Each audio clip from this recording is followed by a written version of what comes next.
Hey guys, tonight we begin with the brutal, inescapable, and truly miserable reality of being a cartel boss. Forget the glamour Hollywood sells. The truth is, this life is a relentless nightmare of paranoia, violence, and inevitable downfall. Being a cartel boss seriously sucked. So, before we dive into the true history of these figures, take a moment to like the video and subscribe if you enjoy our content. And tell us in the comments where you're watching from and what time it is. It's always a joy to see how many people from around the world are ready for this journey. Now, dim the lights, close your eyes, feel your body deeply relax, leaving the tiring day behind, and let's ease into tonight's journey together. When you think of a cartel boss, you might imagine lavish parties, bulletproof cars, and absolute power. But for these individuals, every day was less about control and more about how do we not get betrayed, killed, or captured tonight. It wasn't just a position, it was a test of endurance that came around every moment, like an especially cruel game of Russian roulette with no end.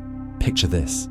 You're living in a fortified mansion with walls so high you can't see the outside world. No real freedom, no genuine trust, unless you count the armed guards who are constantly watching you, and definitely no peace of mind. The inside of your world was usually just a polite couple of degrees above whatever the constant threat of betrayal was doing outside. If it was a tense standoff outdoors, it was politely slightly less tense inside. Congratulations. Nights were the worst. Darkness swallowed everything. The whispers of disloyalty echoed like angry ghosts, and the constant fear of an ambush sputtered pathetically, doing its best, but mostly just roasting the nerves of whoever was trying to sleep closest. And so, the dream that many are sold, the intoxicating image of the cartel boss, begins to unravel. We've all seen the movies, haven't we? The charismatic figure, draped in designer clothes, surrounded by a coterie of beautiful women and fiercely loyal men. Picture the sprawling haciendas, the private jets whisking them away to exotic locales, the seemingly limitless stacks of cash, the diamond-encrusted watches, and the roar of a tiger in a private zoo. This is the myth. It's a tantalizing illusion of untamed freedom and unassailable power, a life lived entirely on one's own terms, beyond the reach of law or consequence. It suggests a world where every desire is instantly gratified, every rival eliminated with a nod, and every problem dissolved by a shower of money or a burst of gunfire. But what if we were to peel back that shiny, blood-stained veneer? What if, just for a moment, you could truly step into those expensive custom-made shoes? Imagine sitting at the head of a long, polished table in a lavish dining room. Gold leaf glitters on the ceiling, fine china gleams under soft lights, and the aroma of a gourmet meal fills the air. Yet, your gaze isn't on the feast before you. It's on the faces of the men and women seated around you, your most trusted lieutenants, your most loyal family members, your most vigilant bodyguards. And as you look into their eyes, a cold, persistent whisper begins in the back of your mind. Which one of them is planning my downfall? This isn't a fleeting thought. It's the constant hum of your existence. The private jet isn't a symbol of freedom, but a carefully planned escape route.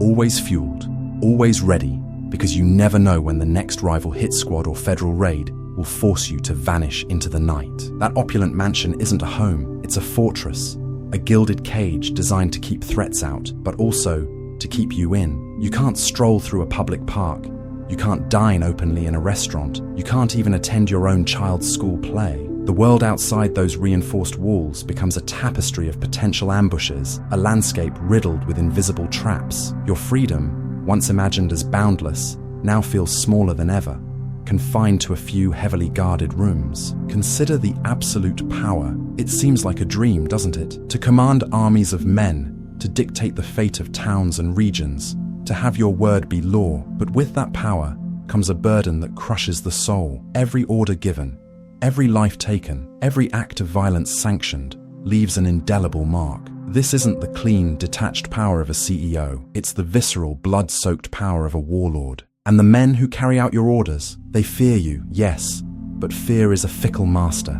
It breeds resentment, and it breeds ambition. The same ruthless cunning that brought you to power is now actively being honed by those who serve you, those who watch your every move, waiting for a perceived weakness, a moment of vulnerability, to seize that very throne of thorns for themselves. The lavish lifestyle, the endless parties, they are not celebrations of joy, but desperate attempts to project an image of invincibility, a facade to mask the gnawing fear within. Each laugh is a little too loud, each drink a little too strong, each gathering a meticulously choreographed performance. The music might be vibrant, the conversation lively, but beneath it all, your senses are heightened, constantly scanning, constantly alert. Was that a new face at the door? Why did that bodyguard shift his weight that way? Is the security detail on the perimeter truly impenetrable tonight? The taste of the finest champagne is always tinged with the bitter metallic taste of adrenaline. This is the true daily grind of a cartel boss. Not the easy life of endless indulgence, but a life of hyper-vigilance. A relentless war waged on multiple fronts, against rivals, against the government, and most insidiously, against the spectre of betrayal from within. Every sunrise brings not a fresh start, but a renewed battle against the forces that conspire to end you. Every sunset means preparing for another night, where sleep is a luxury you can barely afford, and true rest is an impossibility. This glamorous world, upon closer inspection, reveals itself to be a meticulously constructed hell, where wealth is merely a tool to postpone the inevitable, and power is a magnet for destruction. It's a reality where success is fleeting, peace is a myth, and every day is a step closer to a violent end or a life behind bars. The myth whispers of glory, but the reality screams of misery. And so, as the romanticized myth of the cartel boss crumbles, we are left with a raw, stark reality that screams of misery, a reality dominated by one pervasive, soul-crushing force, paranoia. It is not merely a fleeting feeling, but a constant state of being, an omnipresent filter through which every interaction, every decision, and every quiet moment is processed. For the man or woman who sits atop the pyramid of an illicit empire, the most treacherous battlefield is not the dusty plains where rivals clash, nor the sophisticated urban landscapes where federal agents lie in wait. No, the most intimate, devastating, and relentless war is waged within their own inner circle, against the insidious threat of internal betrayal. This is where the true terror resides, in the smiles that hide daggers, in the whispered confidences that become currency for your enemies, and in the chilling realization that the very hands you empower could be the ones to tighten the noose around your own neck. Consider the trusted lieutenants, the figures who have ascended the ranks through loyalty, ruthlessness, and often shared bloodshed. These are the faces you see daily, the voices you hear discussing the intricate logistics of your operations, the hands you shake in feigned camaraderie. They are your eyes and ears, your enforcers, your strategists. You rely on them profoundly, yet it is precisely this reliance that breeds the deepest well of fear, because in a world built on cutthroat ambition and the ruthless pursuit of power, loyalty is a commodity as volatile and uncertain as the market for illicit goods. It can be bought, coerced, or simply erode under the weight of temptation and personal grievance. Every single one of them, from the longest-serving capo to the newest, most promising recruit, carries the potential to become the architect of your downfall, a living, breathing testament to the impermanence of allegiance. The very breath they draw near you is a silent question, friend or foe in disguise. This isn't a theoretical fear, it's a deeply ingrained historical pattern, a cyclical curse that defines the lifespan of these organizations. How many cartel bosses have met their end, not by a rival's bullet from afar, but by a close confidant's treachery, a sudden, unexpected knife twist from someone they dined with just hours before? Picture the personal bodyguard, a seemingly impenetrable shield, a shadow always at your side, sworn to protect your life, yet also the one with the easiest access, the clearest shot. The right-hand man, privy to every secret, every hideout, every financial ledger, holds the keys to your entire kingdom. A slighted family member, feeling overlooked or disrespected, may harbor a silent grudge, waiting for the opportune moment to align with an enemy, trading your life for their own elevation or perceived justice. This could be a cousin, a nephew, even a seemingly loyal spouse, whose own hidden resentments or fears are ripe for exploitation. The very structure of power within a cartel inherently cultivates this internal rot, because everyone understands the brutal, unwritten rules of ascension. Eliminate those above you, prove your ruthlessness, and seize what you believe is rightfully yours. This makes every single person in your orbit a potential usurper, a snake in your own garden. The psychological burden of never truly knowing who to trust is profound, almost debilitating. Imagine a life where every smile could conceal a dagger, every compliment a veiled mockery, every moment of shared laughter a careful performance. You don't just learn to read micro-expressions, you become a connoisseur of deception, analyzing the cadence of voices, detecting the slightest waver in conviction, searching for the telltale signs of fear or ambition in the eyes of those who claim to serve you. You become an amateur psychologist, constantly profiling everyone around you, not out of academic interest, but out of sheer, desperate self-preservation. Sleep offers no true respite. It is often a tormented landscape of paranoia, where trusted faces morph into betrayers, and the whispers of disloyalty become thunderous accusations, echoing in the quiet of your fortress. You wake not refreshed, but more exhausted, the vigilance having continued, even in your subconscious, painting a grim tapestry of impending doom that only you can truly see. The constant need for security, therefore, becomes a treacherous double-edged sword. Layers upon layers of bodyguards are hired. Advanced surveillance systems are meticulously installed, and rigorous protocols are implemented for every movement, every meeting, every meal. Yet, each new layer of protection also introduces new individuals into your orbit, new potential vectors for betrayal. The very people you pay to guard your life are the ones who could most easily end it. The temptation for them is immense. A rival cartel offering an unimaginable fortune, a government agency promising witness protection, and a new life free from the endless cycle of violence, or simply the allure of taking your place. This inherent vulnerability means that the boss himself must act as the ultimate enforcer of loyalty, often through brutal public displays of violence against anyone even suspected of wavering. But even these acts, intended to instill fear and deter betrayal, can paradoxically sow deeper seeds of resentment, a thirst for revenge that will eventually ripen into open rebellion, leading to the very internal conflict you desperately try to suppress. This relentless internal scrutiny and the ever-present threat of betrayal systematically dismantle any semblance of genuine human connection. Love, friendship, familial bonds, they become casualties of the throne. How can you truly love when suspicion is your closest companion? How can you offer unconditional trust when every interaction is a strategic assessment of risk,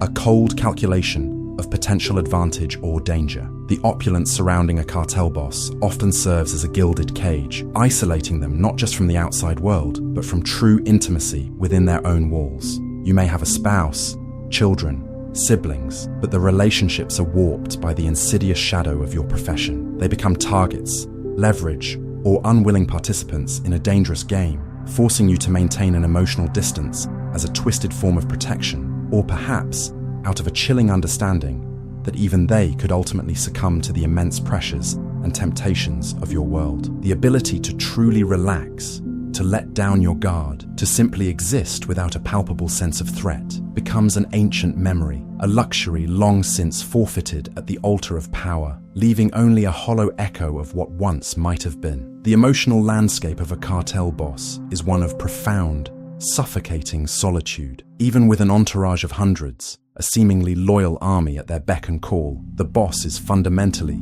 existentially alone. There is no true confidant, no safe harbor for vulnerability, no one to share a moment of unburdened peace. Every conversation, every interaction carries an implicit subtext of power dynamics, of loyalty tests, of potential opportunism. The very wealth and power that are so desperately coveted become the ultimate barriers to genuine human connection, constructing an invisible, impenetrable wall around the individual at the top. This isn't just a physical isolation in a fortified compound. It's a deep mental prison where the only constant companion is the chilling, repeating thought, who will be next to betray me? It's a life where the external dangers are mirrored and amplified by the internal corruption of trust, turning every perceived ally into a potential enemy and making true peace an unattainable, almost laughable fantasy. This is the heavy price of wearing the throne of thorns, a crown constantly digging into the mind, not just the scalp, bleeding away all hope of a normal life, leaving behind only the cold, hard certainty of an inevitable, violent end from within or without. The shadow of internal betrayal extends to every facet of a cartel boss's existence, infecting even the most mundane routines. Your meals are prepared by cooks whose loyalties are constantly questioned, each bite a silent gamble. Your vehicles are maintained by mechanics who could easily plant a tracking device or tamper with the brakes. Your communications, from encrypted messages to secure phone calls, are handled by specialists who might be logging everything for a rival or a government agency. The very air you breathe within your lavish, yet suffocating fortress is permeated with this toxic mistrust. You are never truly off duty, never truly safe, even in the sanctity of your private quarters. The constant surveillance you impose on others is a reflection of the surveillance you impose upon yourself, always watching, always suspicious, always anticipating the moment the delicate balance of fear and loyalty will finally shatter. This perpetual state of alert drains you, mentally and emotionally, until the line between reality and paranoid delusion blurs, leaving you a prisoner, not just of your enemies, but of your own tortured mind. While the spectre of internal betrayal gnaws at the very soul of a cartel boss, creating a prison of mistrust from within, an equally formidable and relentless force besieges them from without. This is the realm of external warfare, a brutal, unending conflict waged against rival cartels, the full might of federal forces, and the long, tenacious arm of international agencies. If the internal threat is a slow, agonizing poison that corrupts the mind and eats away at trust, the external threat is a hurricane, constantly raging, threatening to sweep away everything with overwhelming, indiscriminate force, leaving nothing but devastation in its wake. The turf wars are ceaseless, a bloody ballet of territorial disputes, revenge killings, and strategic assassinations that can erupt at any moment, anywhere. For a cartel boss, every rival organization represents a direct, existential threat, not just a competitor for illicit markets. They are relentless predators, constantly probing for weaknesses in your defenses, eager to expand their dominion through violence, espionage, and intimidation. Imagine the intelligence reports flooding in daily, a rival convoy spotted too close to your territory, known sicarios or hitmen, making moves in a neighboring city, a disgruntled defector from your ranks, now providing critical information to the enemy. Your network of informants, though extensive and deeply embedded, is never truly complete, always leaving a critical gap for the unexpected, the unpredictable. This isn't merely about protecting profit margins or securing routes. It's about sheer, brutal survival against an equally ruthless opponent. Your entire operation, your very life, depends on staying one agonizing step ahead, anticipating their next brutal move, and retaliating with a ferocity that leaves absolutely no doubt about your resolve. But this cycle of violence is utterly exhausting, a never-ending demand for vast resources, constant manpower, and an unyielding, dehumanizing commitment to brutality. The paranoia that arises from internal betrayal is now amplified by the external, transforming every distant car horn, every unfamiliar face glimpsed in a crowd, every unexpected sound, no matter how innocuous, into a potential harbinger of doom. The quiet of the night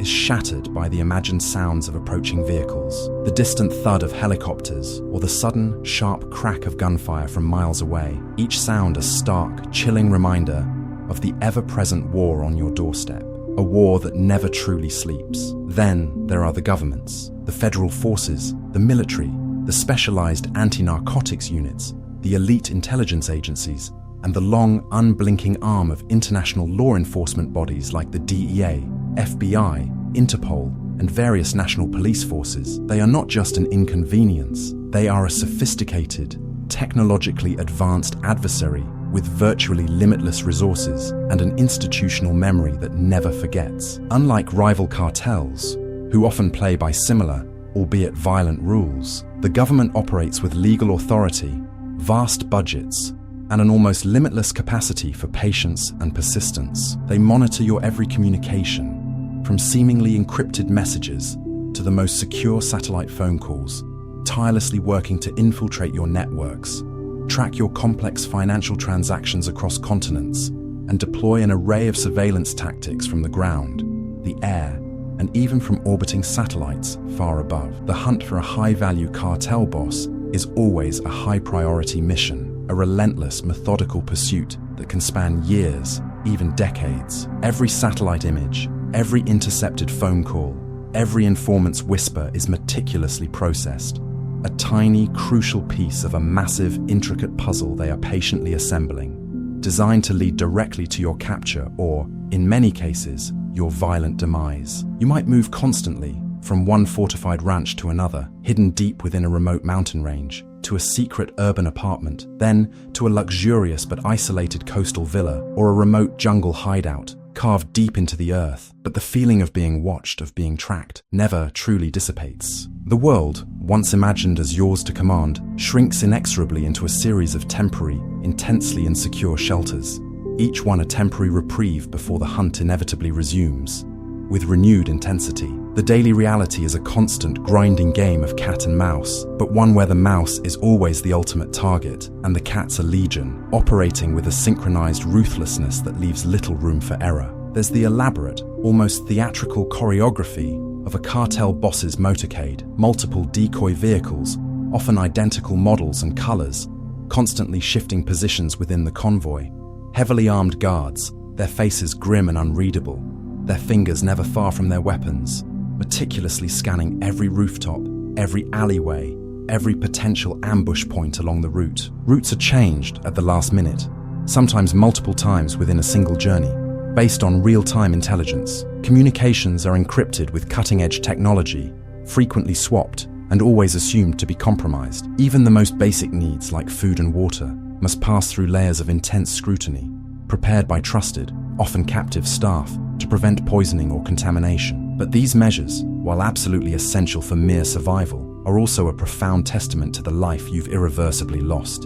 You are no longer a person simply moving through the world with an illusion of normalcy. You are an asset to be protected, a target to be shielded, a prize to be defended at all costs. The heavy armor of the vehicles, the trained, watchful eyes of your bodyguards, the sophisticated jamming equipment designed to thwart surveillance and remotely detonated bombs, all of it serves as a constant, grinding reminder that peace, real peace of mind, is an illusion you can no longer afford, a luxury long abandoned. This pervasive environment makes the impossibility of truly hiding or being safe a profound psychological weight that slowly but surely crushes the spirit. You might command billions in illicit wealth, hoard vast fortunes in hidden vaults and offshore accounts, but it cannot buy you a single moment of genuine solitude without vigilance. It cannot purchase a quiet evening stroll under the stars without the distant, unsettling hum of a drone overhead, or the imagined glint of a sniper scope from a faraway ridge. Every person you meet, every new face, regardless of their supposed innocence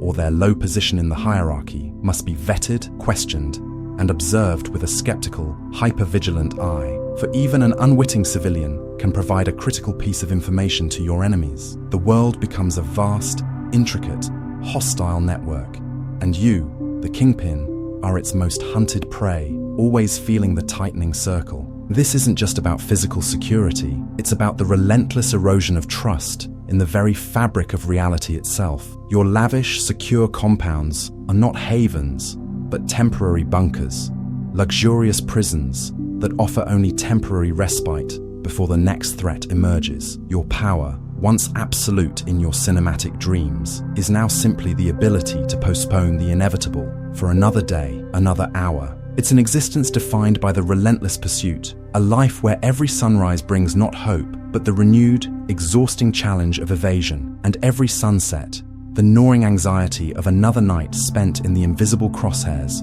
perpetually hunted, never truly free. This unceasing pressure from external forces also shapes the very landscape you inhabit, twisting its perception. Instead of enjoying the world, a cartel boss is constantly scanning it for threats, mentally mapping out escape routes and ambush points. A winding mountain road is not picturesque, it's a potential killing zone. A bustling city street is not a vibrant cultural hub, it's a labyrinth of hiding spots for pursuers and a myriad of places to be exposed. Every window in a tall building is a potential vantage point for a sniper, every parked vehicle a potential bomb. Even the sounds of nature become suspect. A rustle in the bushes could be an approaching enemy, a bird's sudden, alarmed flight an indication of unseen movement, a hidden surveillance team. This hyper-awareness, this constant draining state of danger, irrevocably rewires the brain, making true relaxation impossible. It's an extreme, unending game of hide and seek, but played for the highest stakes imaginable, where a single misstep,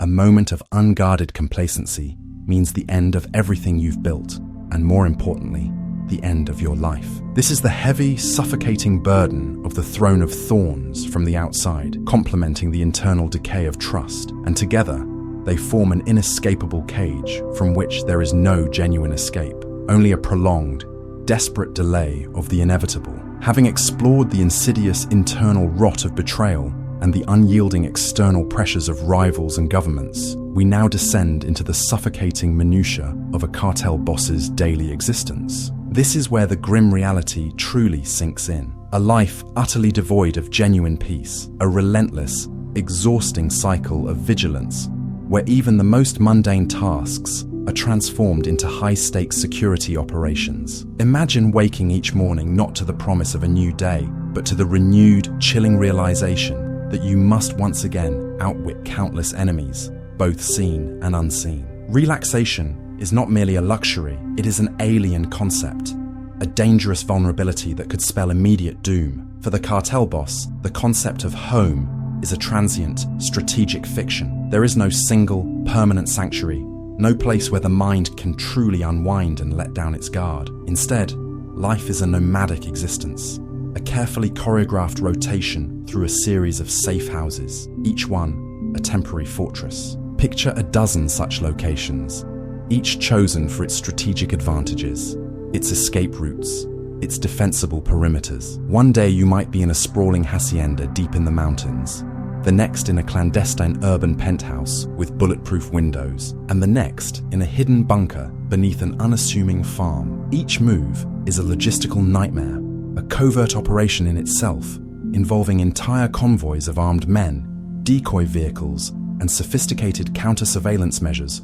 to ensure the journey is not intercepted. The constant packing and unpacking, the re-establishment of communication lines, the rebriefing of local security teams, it's a never-ending cycle that prevents any sense of stability or belonging. You might own countless properties, but you truly inhabit none of them. You merely exist within a series of temporary, heavily guarded way stations, always on the move, always planning the next escape, your entire life reduced to a perpetual state of transit. The layers of bodyguards are not merely a display of power, they are the literal and metaphorical walls of your existence. These aren't just men with guns, they are highly trained, often former military or special forces personnel, meticulously vetted and fiercely loyal, until they are not. They surround you at all times, a human shield forming an impenetrable perimeter around your person. From the moment you stir in the morning until you finally collapse into a fitful sleep, their watchful eyes are upon you. You never eat alone. A security detail is always present, sometimes even tasting your food before you do. A chilling protocol against poisoning. Every corridor, every doorway, every window of your compound is manned, every shadow scrutinized. Even a simple walk in your own private garden requires a full security sweep and the presence of armed guards. The constant murmuring of their communications, the subtle shifts in their positions, the glint of their weapons, these become the ambient sounds and sights of your life. There is no privacy, no moment of genuine solitude, free from their watchful gaze. Their presence, meant to ensure your safety, paradoxically reinforces your imprisonment, turning every interaction into a guarded exchange, every space into a monitored zone. You are never truly alone, and yet you are profoundly isolated by this very presence, unable to connect, unable to truly relax. Strict protocols govern every aspect of your day, transforming even the most basic human actions into intricate security procedures. Waking up, your bedroom is meticulously swept for listening devices or hidden threats before you even enter it. Meals, prepared by a select few, overseen by trusted, for now, staff, and served with a cautious eye. Communications, never direct, always through encrypted channels, often with multiple layers of intermediaries, and always with the assumption that everything is being monitored. Meetings, always in secure, pre-scanned locations, often with multiple layers of physical and electronic countermeasures, and never without extensive background checks on every attendee, even the most seemingly innocuous. Travel, a masterclass in deception and misdirection, involving false itineraries, multiple vehicles, and constantly changing routes. Even personal relationships, if they exist at all, are reduced to a series of guarded interactions, filtered through the ever-present lens of security and suspicion. The luxury vehicles, the private chefs, the sprawling estates, they are not enjoyed, but utilized as tools of survival, each element carefully integrated into the grand, exhausting strategy of staying alive for another day. This isn't living. It's an elaborate, high-stakes charade, a performance of power designed to ward off an endless array of threats, leaving no room for spontaneity, joy, or genuine human experience. To call this freedom would be a cruel joke. True freedom is the ability to choose, to move unhindered, to connect authentically, to simply be without the suffocating weight of fear. For a cartel boss, every choice is dictated by security, every movement a calculated risk, every connection a potential vulnerability. The very definition of normalcy is inverted. While ordinary people seek peace in routine, the cartel boss finds a perverse routine in constant upheaval, in the ceaseless dance of evasion and defense. The silence in a fortified room is not peace. It is the absence of immediate threat, a temporary reprieve before the next storm. The quiet of a heavily guarded night is not restful. It is laden with the imagined footsteps of assassins, the distant hum of government drones, the silent betrayal of a restless mind. This relentless, grinding daily reality erodes the spirit, blurs the lines between reality and paranoia,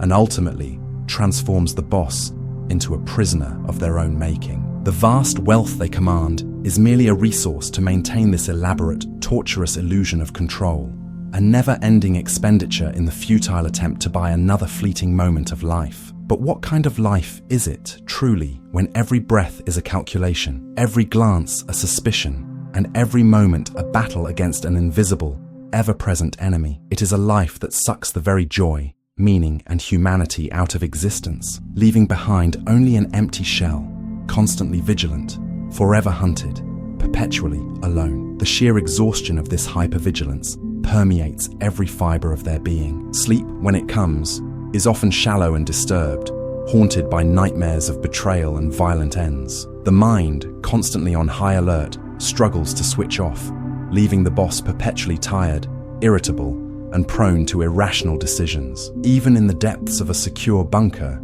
the thought lingers. What if the air system is compromised? What if the guards outside have been turned? The fortress, meant to be a sanctuary, becomes a psychological cage. They might possess the finest doctors, the most potent medications, but no pill can cure the disease of profound, existential fear. The toll is visible, lines etched deep around the eyes, a constant tension in the shoulders, a weariness that seeps into their very posture. This is the true price of the throne of thorns, not just the threat of violence, but the slow, agonizing death of inner peace, replaced by a permanent state of dread, making every waking moment a bitter, joyless struggle for survival. The relentless, grinding battle against both internal treachery and external forces, the constant vigilance, the nomadic existence, the suffocating protocols, all of it serves to forge a gilded prison. This is the golden cage, a profound paradox where immense material wealth and a facade of absolute power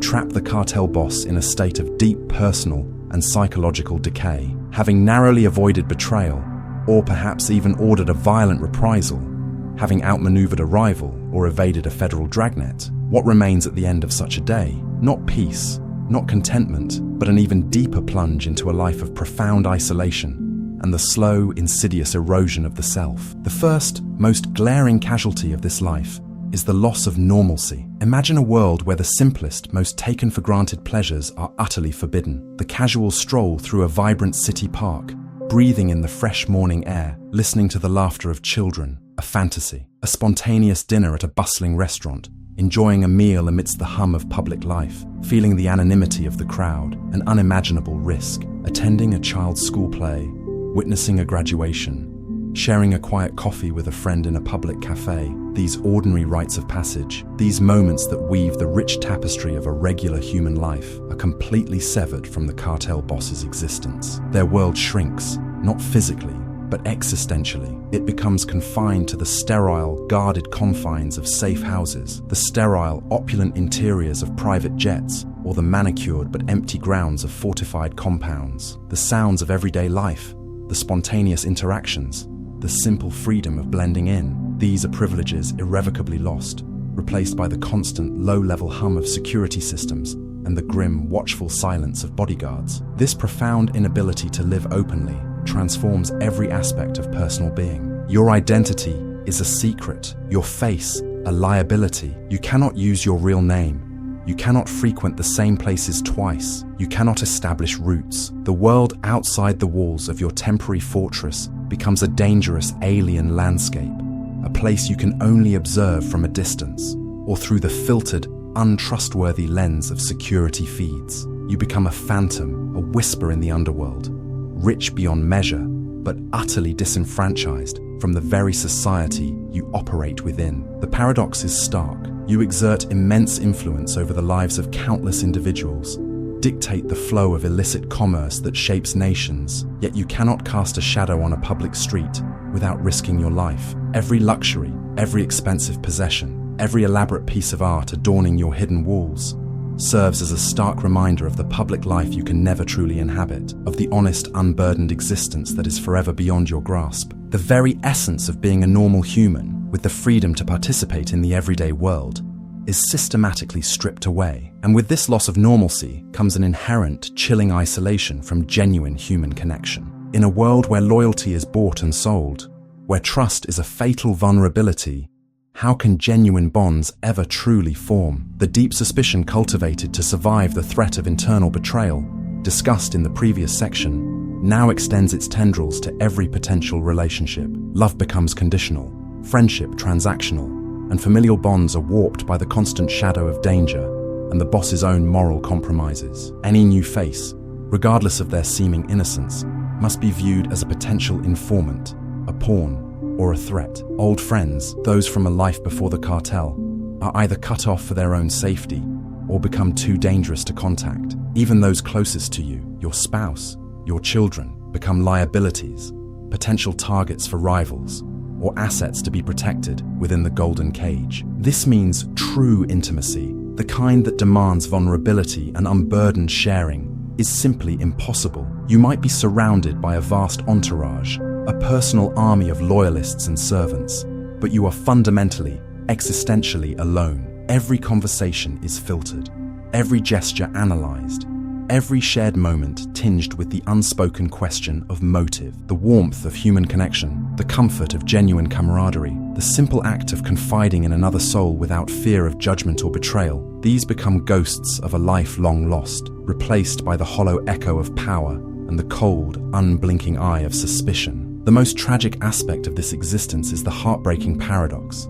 Having everything, yet being able to share nothing of true value. You may possess fortunes beyond imagination, enough to build empires, to buy islands, to fund lavish lifestyles for generations. You may surround yourself with the finest art, the fastest cars, the most exquisite cuisine. Yet, who is there to truly enjoy it with? The lavish parties are a performance, the expensive gifts a transaction, the shared meals a security protocol. The very wealth that is supposed to bring ultimate satisfaction instead erects insurmountable barriers to the things that genuinely enrich the human spirit. Shared laughter, mutual support, the quiet comfort of true companionship. The boss is a king in a kingdom of shadows, ruling over a vast material empire while presiding over an empty throne in their own heart. The silence in a grand, opulent room, after the guards have checked and rechecked, after the last servant has departed, is not peaceful. It is a profound, echoing emptiness, a stark reminder of the profound emotional poverty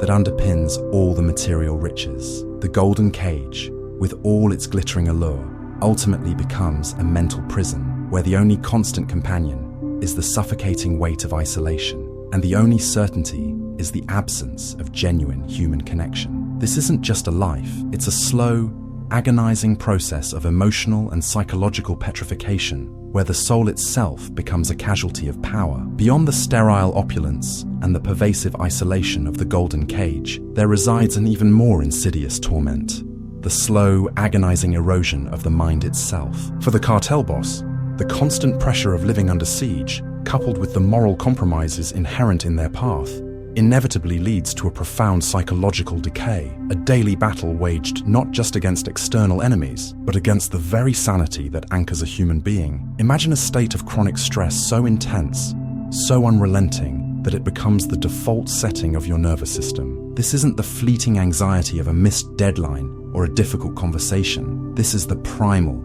fight or flight response, permanently engaged, a siren blaring incessantly in the deepest parts of your brain. The body, designed for short bursts of alarm, is instead subjected to a constant deluge of stress hormones, cortisol and adrenaline, flooding the system day in and day out. This biological siege manifests as persistent physical tension, a knot in the stomach that never loosens, a constant tightness in the chest, and a heart rate that rarely settles into a peaceful rhythm. Every unexpected noise, every sudden movement, every change in routine triggers an exaggerated startle response, a jolt of terror that reaffirms the brain's unwavering belief that danger is always imminent. This hyper-arousal makes even simple acts of relaxation impossible, as the mind remains perpetually poised on the precipice of panic, always scanning for the next threat, always anticipating the next blow. This chronic anxiety is the fertile ground in which paranoia flourishes, eventually blossoming into a terrifying, often delusional state. The healthy caution of a leader becomes an all-consuming suspicion, a distorted lens through which every interaction is viewed. A loyal lieutenant's late arrival is not a traffic delay, it's a covert meeting with rivals. A seemingly innocuous conversation between bodyguards is not casual banter, it's a coded discussion about your overthrow. The boundaries between logical suspicion and irrational fear dissolve, and the world begins to conform to the boss's internal terror. Shadows lengthen into lurking assassins, distant car lights become approaching hit squads, and even the rustling leaves outside a secure compound whisper of betrayal. The mind, desperate to find patterns and make sense of the overwhelming threat, invents them, creating intricate conspiracies that further isolate the boss in a self-constructed labyrinth of fear. They become prisoners of their own thoughts, unable to distinguish genuine danger from the terrifying projections of their fractured psyche,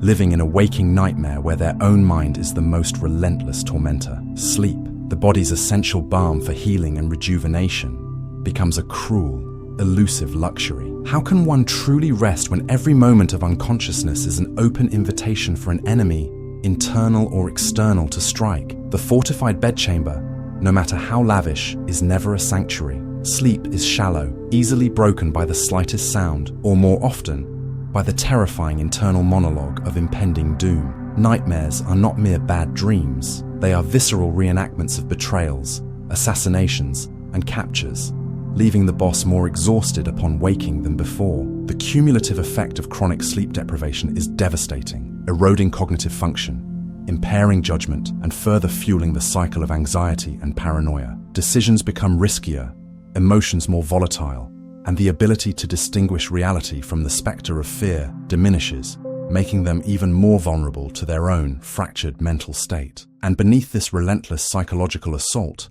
lies the heavy, unaddressed weight of post-traumatic stress disorder, or PTSD. For a cartel boss, violence is not an occasional event. It is the very currency of their world, a constant companion. They witness it, they order it, they are often subjected to it, or its immediate aftermath, the screams of victims, the sight of bloodshed, the cold calculation of human lives as expendable pawns. These experiences leave indelible scars on the psyche. Flashbacks, intrusive thoughts, extreme vigilance, emotional numbness, and an overwhelming sense of guilt or shame become pervasive. The world outside, once full of normal human activity, is now reinterpreted through the lens of trauma, where every perceived threat triggers a deep-seated fear response. They may project an image of invulnerability, but internally, they are profoundly broken, haunted by the specters of their past actions and the constant threat of their violent present. This isn't just a mental illness, it's a spiritual wound,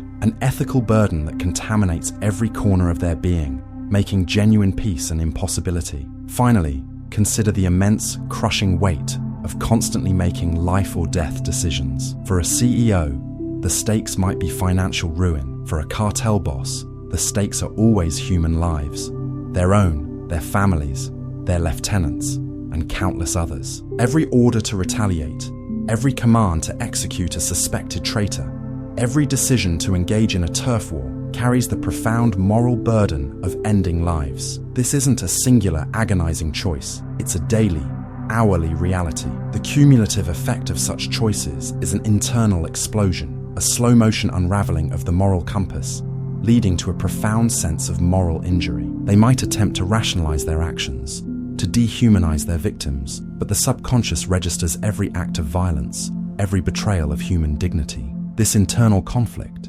this dissonance between the desire for power and the inherent cost to one's soul, becomes another relentless tormentor. The silence of a luxurious, heavily guarded room is often filled not with peace, but with the ghostly echoes of the lives they've taken, the families they've shattered, and the irreversible path they have chosen. This psychological validation confirms what we already intuit, that the human brain and spirit are not designed to endure such an existence without profound and lasting damage. The mind, shattered by chronic stress and warped by paranoia, struggles to find respite within the lavish confines of the golden cage. But perhaps the most profound and soul-crushing aspect of this existence, the ultimate price extracted by the throne of thorns, is not just the constant threat nor the psychological degradation, but the deep, unyielding, existential loneliness. Even with an entourage numbering in the dozens, perhaps hundreds, of bodyguards, assistants, loyalists, and servants, the cartel boss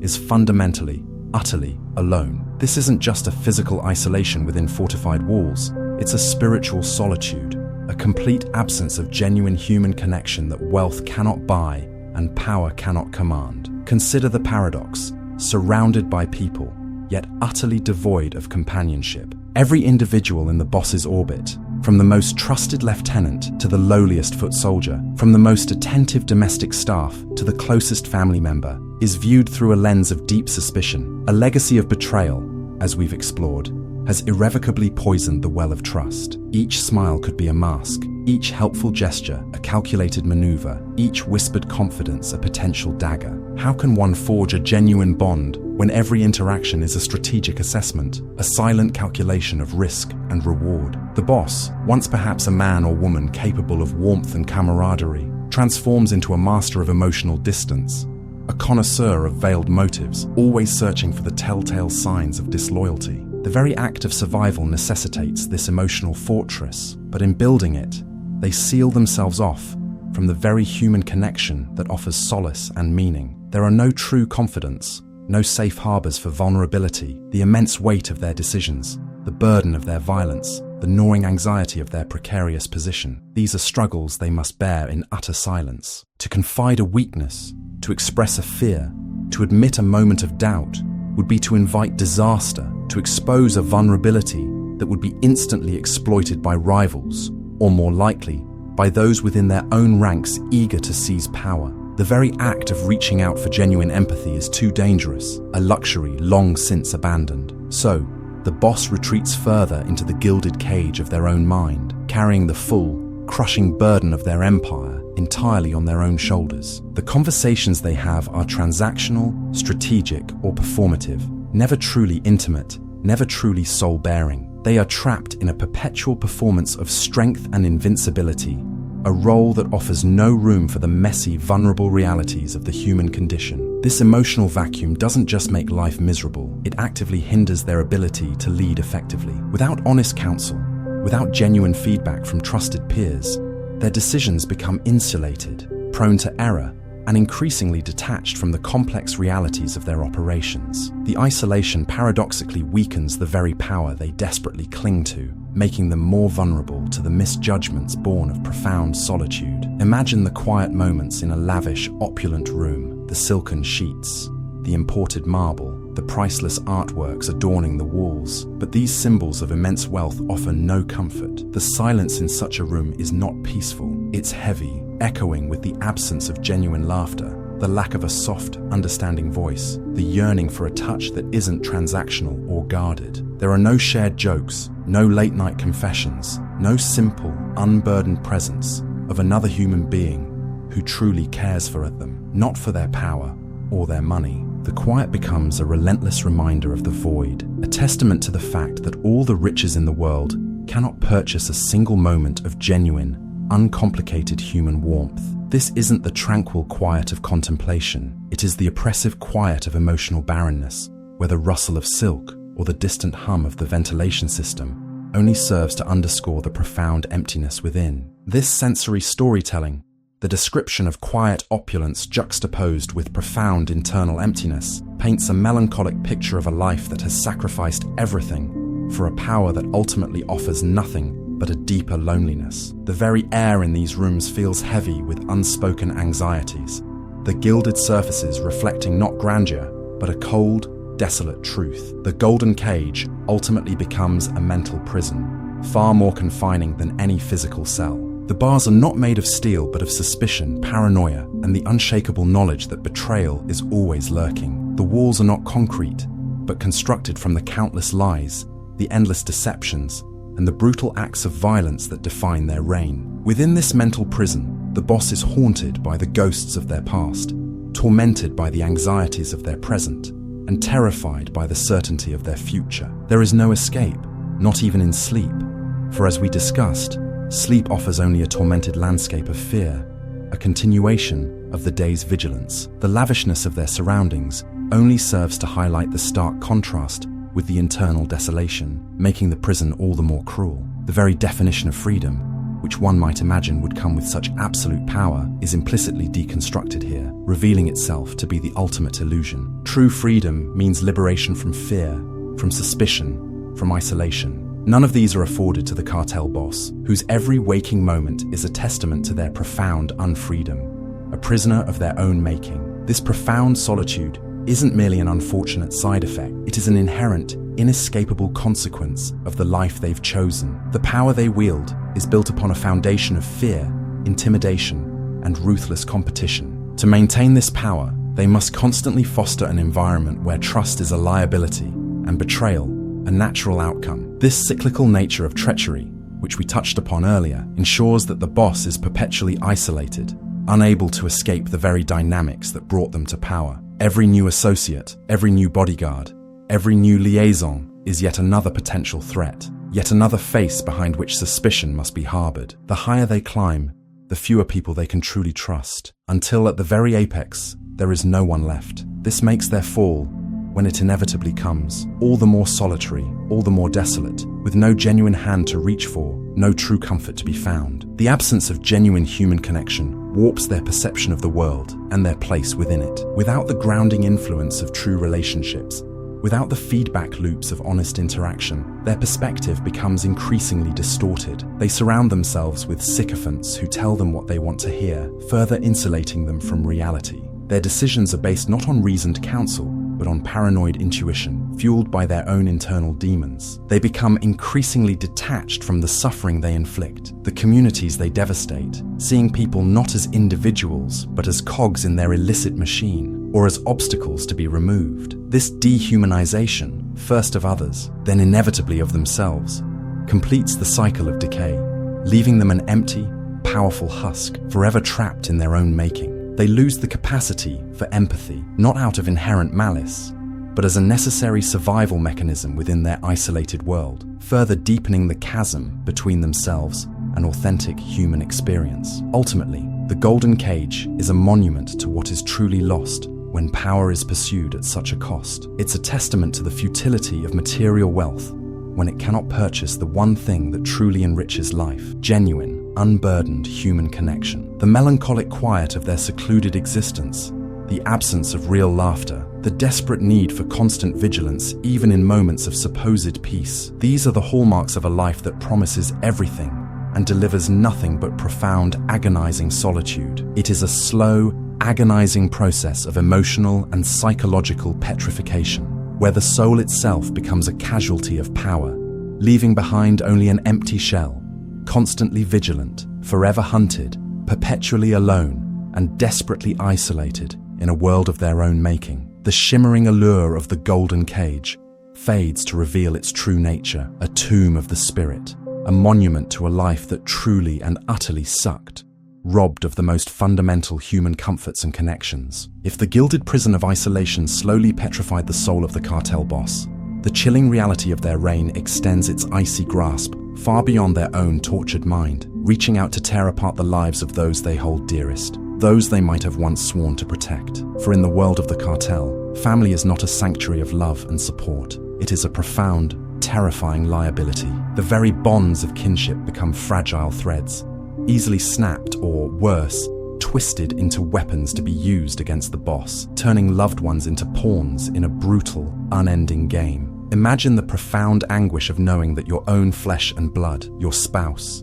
your innocent children, your aging parents, are not safe havens, but constant, vulnerable targets. The joy of parenthood, the comfort of a marital bond, the solace of filial connection, all are utterly corrupted by the insidious shadow of the cartel. Rivals, understanding the deep primal attachment a boss has to their family, ruthlessly exploit this weakness. A child's journey to school becomes a terrifying gamble, a wife's trip to the market a potential kidnapping scenario, an elderly parent's home a site for a violent raid. The news reports are filled with such tragedies, chilling reminders that blood ties, which in a normal world offer strength, become in this dark realm the very points of greatest vulnerability. Your family isn't just at risk, they are quite literally the most valuable leverage your enemies possess. A constant, silent threat hanging over your head, a ticking bomb that can be detonated at any moment to force your hand, to extract a confession, or to simply inflict unspeakable pain as a message. The universal, instinctual desire to protect one's family, a cornerstone of human experience, is transformed into a waking nightmare for the cartel boss. Every phone call is answered with a knot of dread in the stomach. Every unexpected knock at the door sends a jolt of terror through the heart. The innocent laughter of a child is quickly stifled by watchful bodyguards, lest it draw unwanted attention. Family gatherings, once joyous occasions, become tense, heavily guarded affairs, where every new face is scrutinized and every conversation is carefully monitored. A spouse lives in a perpetual state of anxiety, knowing that their partner's life choice has condemned them and their children to a life defined by fear, secrecy, and the constant threat of abduction or violence. Children grow up in an atmosphere devoid of true normalcy, confined to fortified compounds, schooled by private tutors, their play restricted, their innocence tainted by the ever-present danger. They are raised in a paradox of immense material wealth, but profound emotional poverty and unrelenting terror. This isn't just about the occasional threat, it's about a persistent, grinding fear that infiltrates every single moment, making even the tenderest embrace feel tinged with the bitterness of impending loss. There is no escape from this burden, no amount of money or power that can truly insulate loved ones from the brutal consequences of this life. The very foundation of trust within the family unit begins to crumble under this relentless pressure. Secrecy becomes paramount. Lies become a necessary shield. A cartel boss cannot share the full extent of their dangers, their betrayals, their atrocities with a spouse or child without exposing them to an even greater psychological burden, or worse, making them complicit. This forced opacity creates an insurmountable wall between family members, corroding intimacy and replacing it with guarded exchanges and unspoken anxieties. How can a child truly bond with a parent who is constantly distant, preoccupied, and shadowed by armed men? How can a spouse maintain genuine connection with someone whose life is a constant lie, a web of violence they can never fully comprehend or escape? The family unit, instead of being a source of strength, becomes a source of endless worry, a fragile structure constantly on the verge of collapse. The desire for protection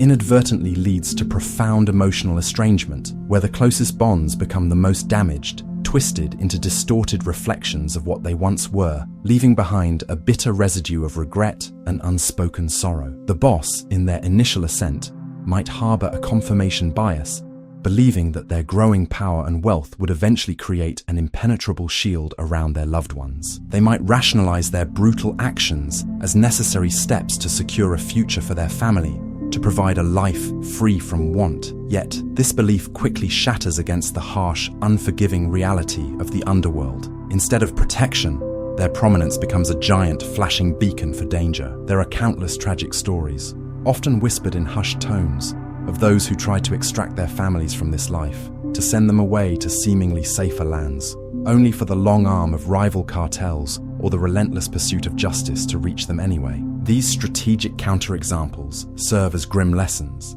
illustrating that once a family is ensnared in the cartel's web, escape is an almost impossible fantasy, a dream that invariably turns into a nightmare, demonstrating that loyalty to the cartel often overrides the boss's personal desire to protect their family, forcing them to make brutal choices that further destroy family bonds.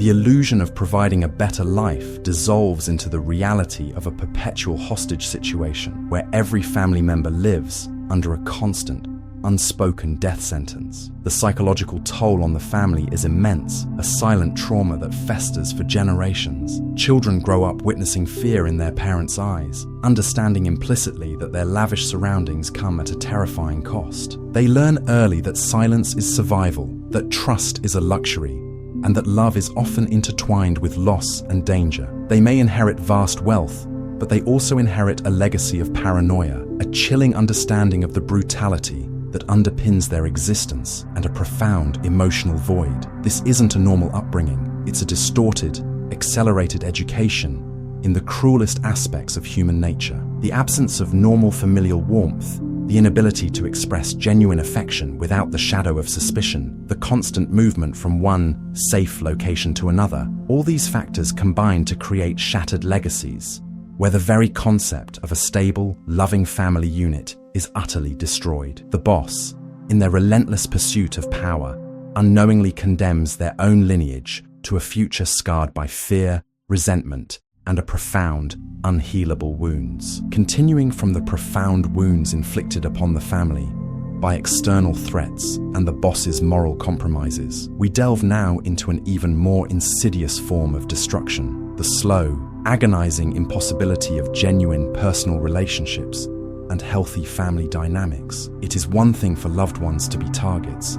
It is another entirely for the very fabric of their bonds to be torn, frayed, and ultimately rendered unrecognizable by the demands of the cartel life. In this world, intimacy is a fatal weakness, and true connection, a dangerous fantasy. Secrecy, like a creeping vine, strangles the life out of every potential relationship. How can a husband and wife share their deepest thoughts, their truest fears, when one is immersed in a world of unspeakable violence and constant deception? The boss cannot reveal the true extent of the threats they face, the atrocities they've ordered, or the betrayals they've committed without either endangering their spouse's life through knowledge or inflicting an unbearable psychological burden. So, they lie, not always out of malice, but out of a twisted sense of protection, or perhaps simply out of habit. These lies, however well-intentioned, erect an impenetrable wall between partners, replacing shared intimacy with guarded exchanges. The unspoken anxieties, the secrets kept,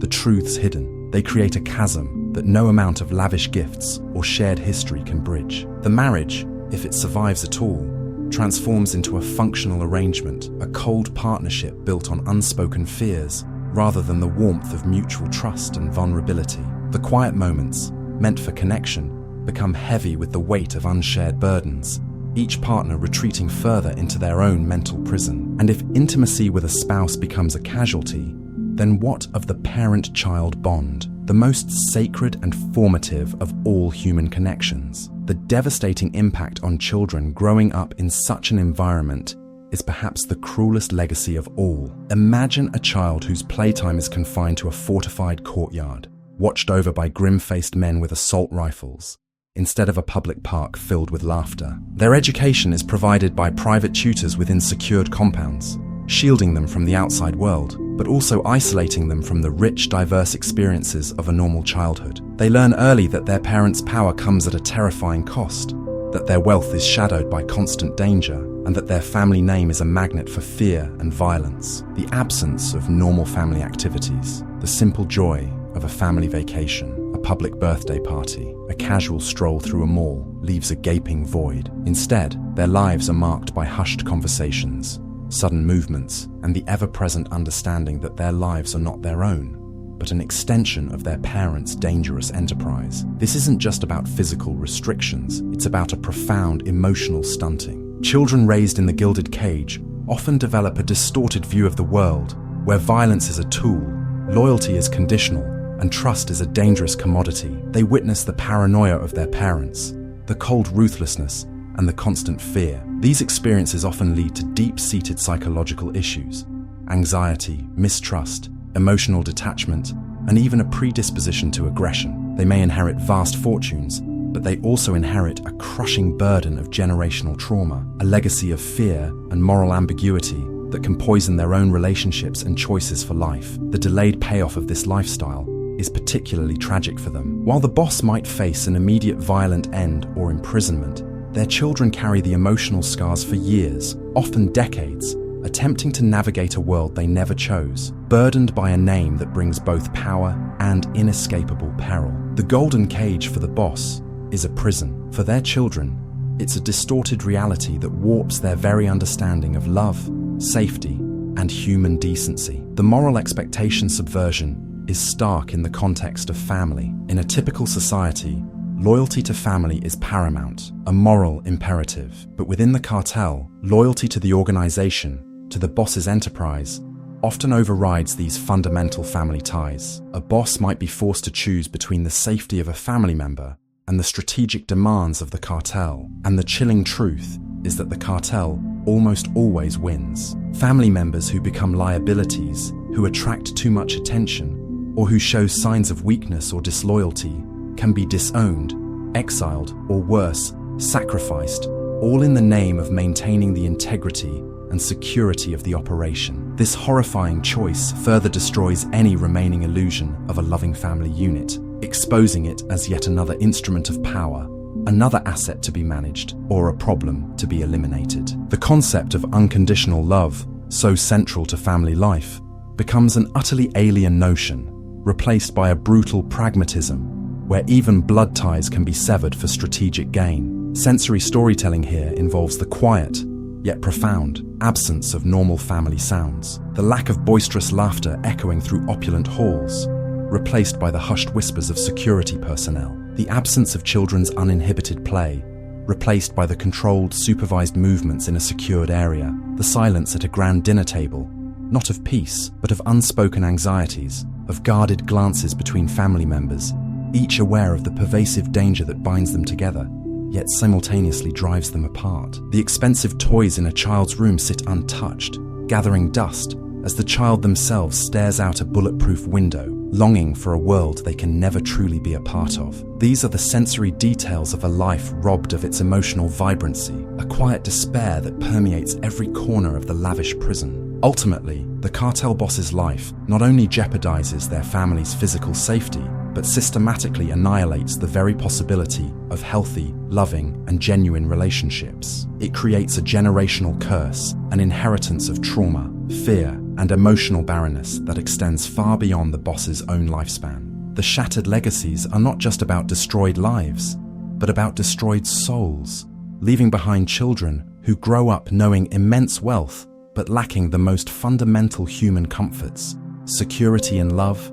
trust in others, and the simple joy of an unburdened existence. This part of the Throne of Thorns narrative solidifies the understanding that the glamour is a lie and the true cost is borne not just by the boss, but by the innocent lives irrevocably intertwined with their destructive path, making the pursuit of such power a tragic, self-defeating endeavor that extracts a price far too high for any family to bear for generations to come. Beyond the shattered legacies and the profound isolation, there remains one final, tantalizing illusion that often captivates the imagination: the myth of untouchable, limitless wealth. When we picture a cartel boss, the mind immediately conjures images of overflowing safes, designer clothes, fleets of luxury cars, and a lifestyle of boundless extravagance. This is the ultimate promise of the underworld, isn't it? To command such immense financial power that money becomes an endless river, flowing freely, ensuring every desire is met,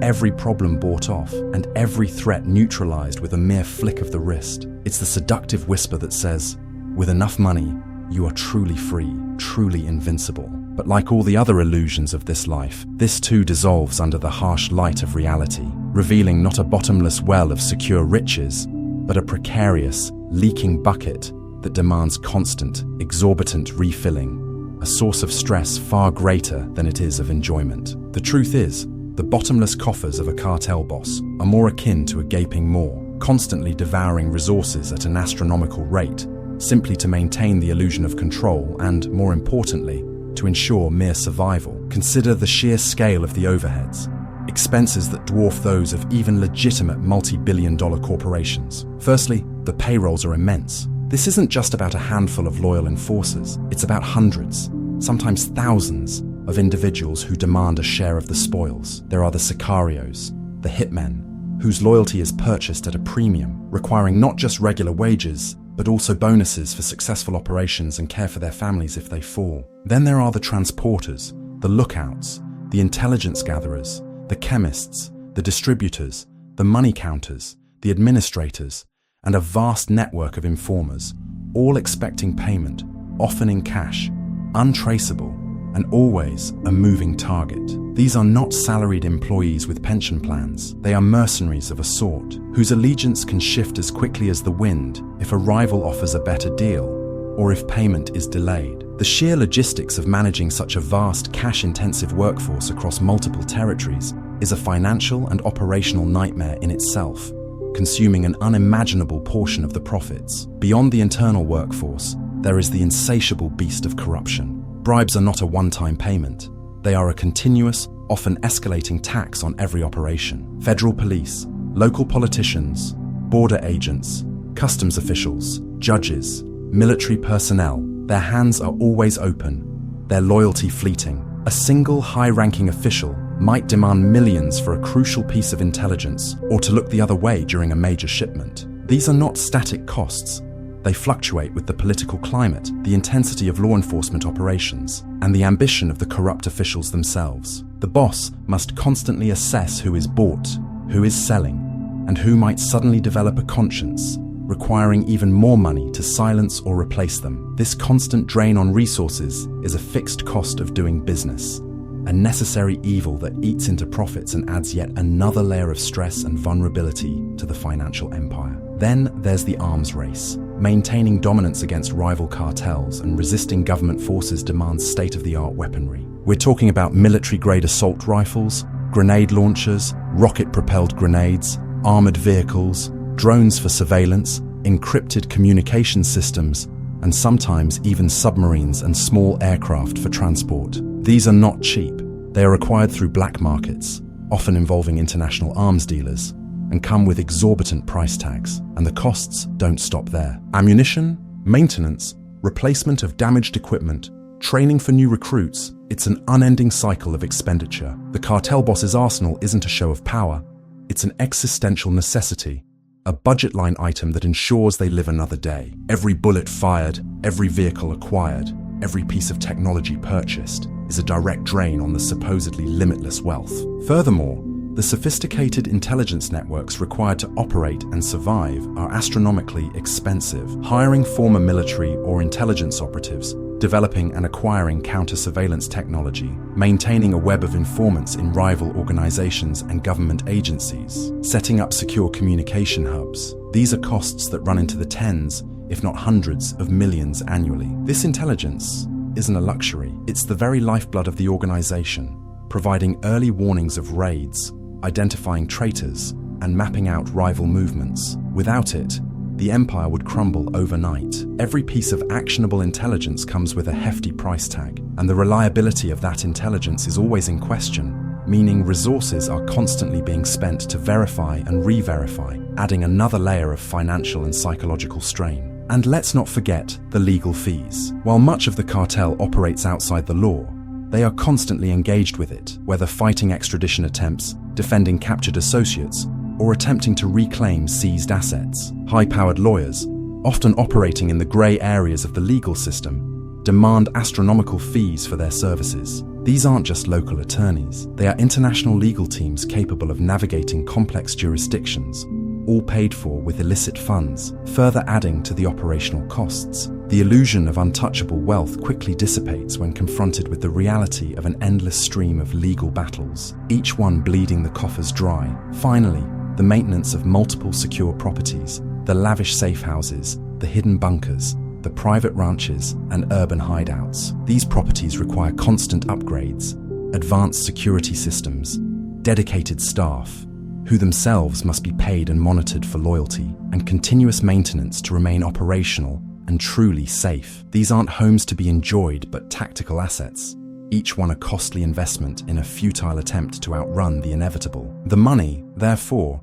is not primarily a source of joy or personal enrichment. It is a vital, transient tool, a necessary expenditure just to keep the lights on and the operation running for another precarious day. It flows out almost as fast as it comes in, a relentless torrent of expenses driven by survival, not leisure. This brings us to the constant vulnerability of cartel finances, a truth that starkly contrasts with the myth of impregnable riches. Governments, armed with complex financial tracking software and international cooperation, are tirelessly working to identify and seize assets. Bank accounts in various countries are frozen, luxury properties are raided, vehicles and artwork are confiscated. One day a boss might have billions on paper, the next a significant portion could be gone, swallowed by asset forfeiture laws. Rivals are equally predatory, constantly seeking to disrupt financial networks, steal shipments, or even directly rob caches of money. Internal embezzlement by associates, as previously hinted, is also a pervasive problem, with trusted figures siphoning off funds.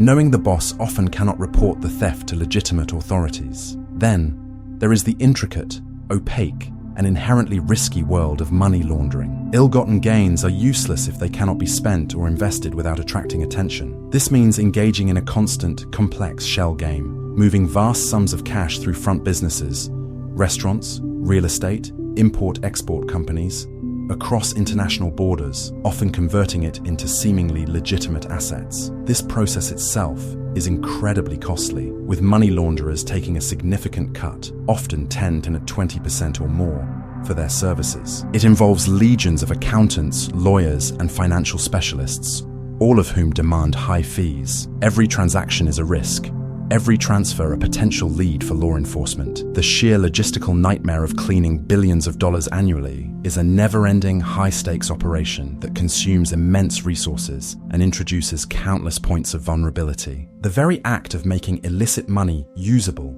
is a colossal financial drain and a constant source of stress, further eroding the fantasy of effortless wealth. So, the notion of the cartel boss enjoying their limitless, secure wealth is an explicit deconstruction that must be understood. The wealth isn't untouched. It's constantly in motion, constantly being spent, constantly at risk. It's a heavy burden, a logistical nightmare, and a perpetual source of anxiety.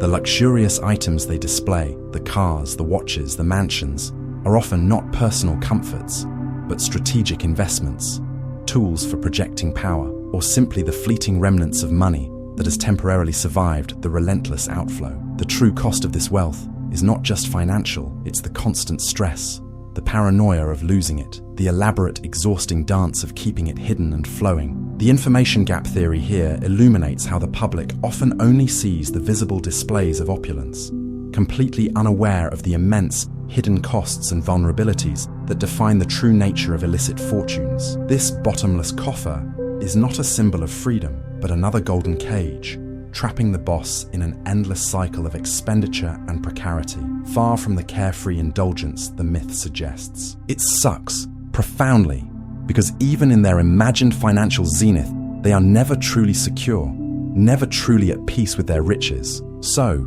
we have journeyed deep into the shadow of a life often glamorized, a life that, upon closer inspection, reveals itself to be a relentless, suffocating torment. We peeled back the layers of the romanticized myth, unveiling a gritty reality consumed by constant threat, where the very air was thick with the dust of paranoia. From the insidious whispers of internal betrayal to the unrelenting siege of external enemies, the throne of thorns was never a seat of peace, but a precarious perch on the edge of an abyss. We saw how the golden cage of immense wealth and supposed power became a mental prison, inflicting profound psychological decay. The loss of normalcy, the gnawing anxiety, the torment of chronic stress, and the deep existential loneliness all conspired to strip the boss of their very humanity, leaving them an isolated figure in a world of their own making. The vibrant tapestry of human connection was systematically shredded, replaced by guarded interactions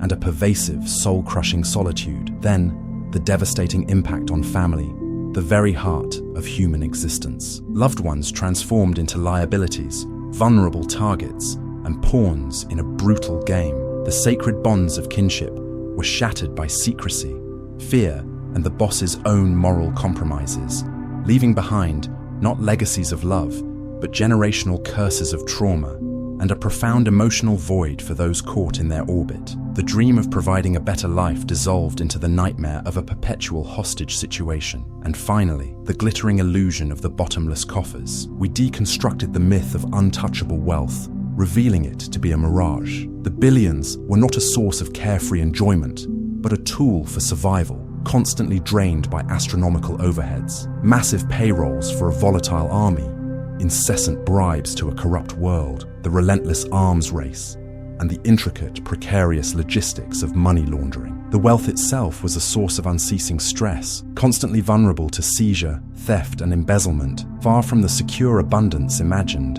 In every facet, the life of a cartel boss, far from being a testament to ultimate power and freedom, is a tragic, self-destructive odyssey into profound misery. It is a stark reminder that true power lies not in control achieved through fear, but in the peace of an unburdened mind, in the genuine freedom to connect with others, and in the quiet strength of authentic human relationships. These are the very things that the cartel boss, in their relentless pursuit of a distorted ambition, systematically sacrifices. They build empires of fear, but inhabit prisons of their own making, forever devoid of the peace and connection that truly nourish the soul. As we gently draw this segment to a close, take a moment to reflect on these sobering truths. Let them settle quietly in your mind, not to disturb, but to offer a deeper understanding of the human condition and the paths we choose. Perhaps, in this reflection, you find a renewed appreciation for the simple, profound peace that comes from a life lived authentically, free from such immense burdens. If this journey of deconstruction, this exploration of hidden realities, resonates with you, if it offers you a new perspective on the true costs of power, then I invite you to continue this journey of wisdom and self-reflection with our growing community. Subscribing is more than just a click.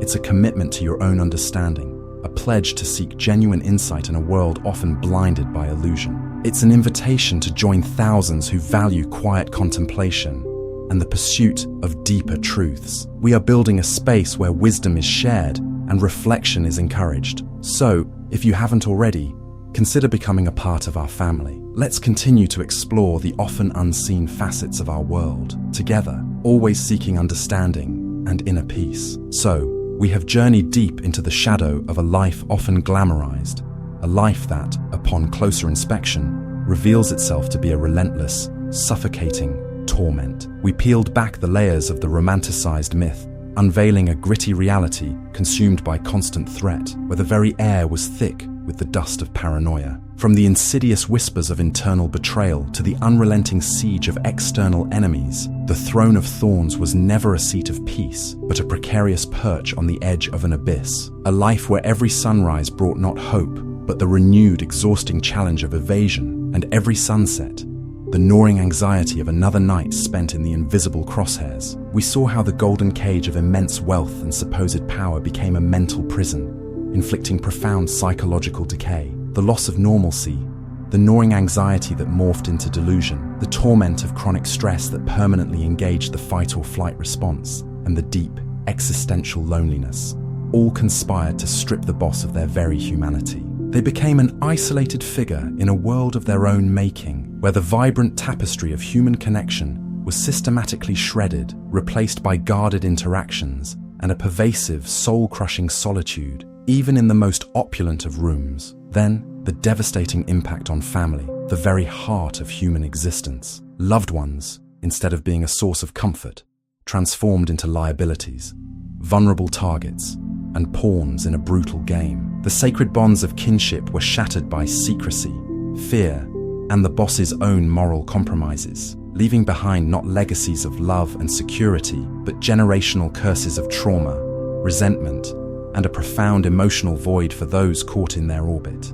The dream of providing a better life for their children dissolved into the nightmare of a perpetual hostage situation, where even the quietest moments were tainted by the shadow of peril. And finally, we unveiled the glittering illusion of the bottomless coffers. We deconstructed the myth of untouchable wealth, revealing it to be a mirage. The billions were not a source of carefree enjoyment or ultimate security, but a vital, transient tool for survival, constantly drained by astronomical overheads, massive payrolls for a volatile army, incessant bribes to a corrupt world, the relentless arms race, sophisticated intelligence networks, and the intricate, precarious logistics of money laundering. This supposed abundance was a source of unceasing stress, constantly vulnerable to seizure, theft, and embezzlement, far from the secure, stable fortunes imagined. In every facet, the life of a cartel boss, far from being a testament to ultimate power and unbridled freedom, reveals itself to be a tragic,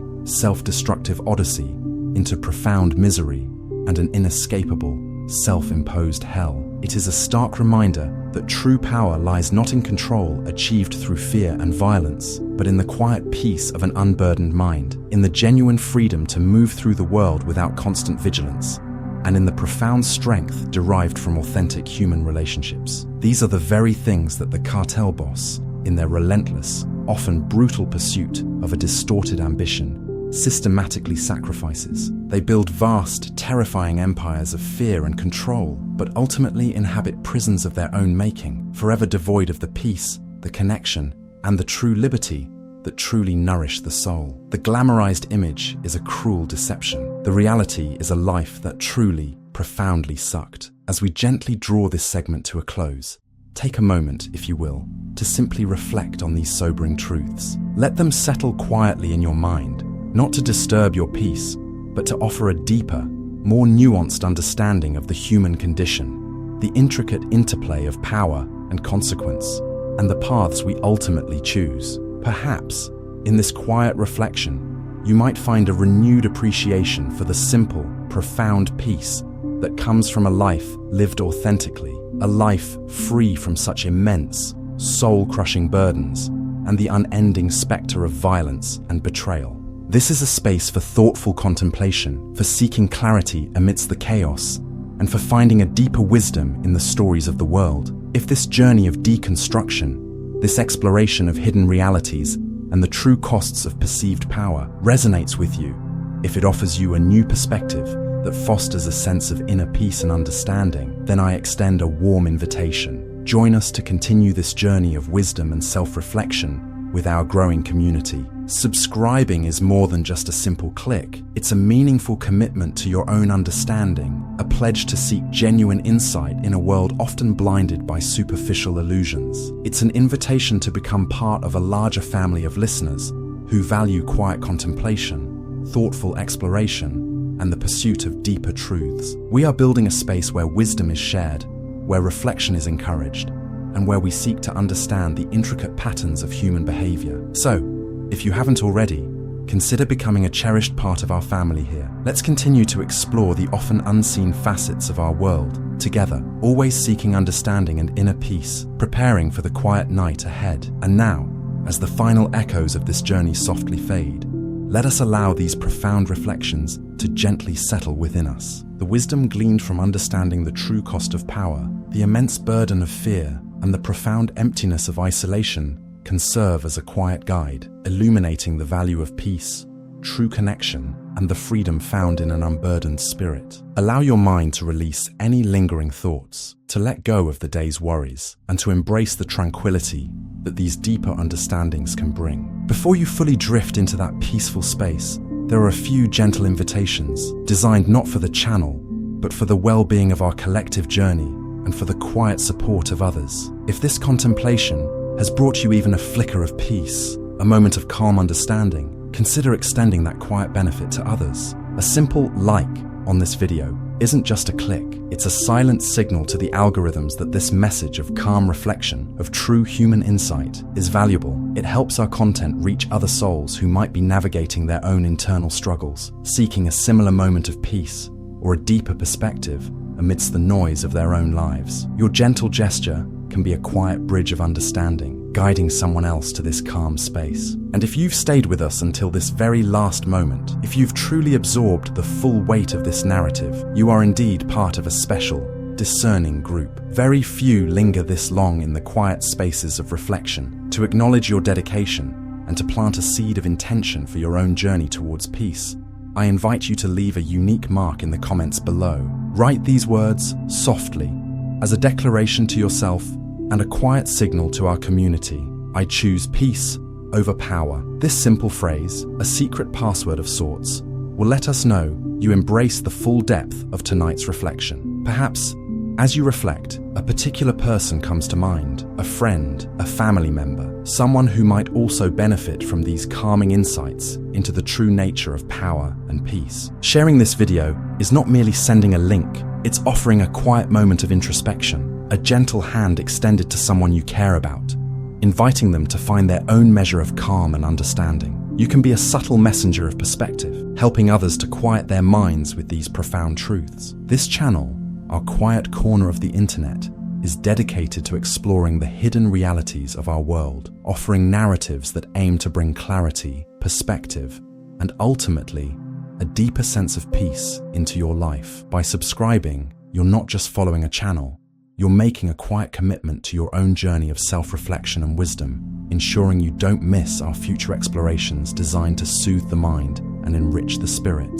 Join our family, and let's continue this quiet pursuit of understanding together. Now, let the soft hum of the background music gently guide you. Allow your body to sink deeper into comfort, your breathing to become slow and even. Release any remaining tension, letting it dissipate with each exhale. You are safe, you are at peace. Let the insights of tonight's story dissolve into the quiet awareness of your resting mind. Allow yourself to be carried into a deep, restorative sleep, knowing that true power resides in the serenity of your own being, far from the thorns of any throne. Good night.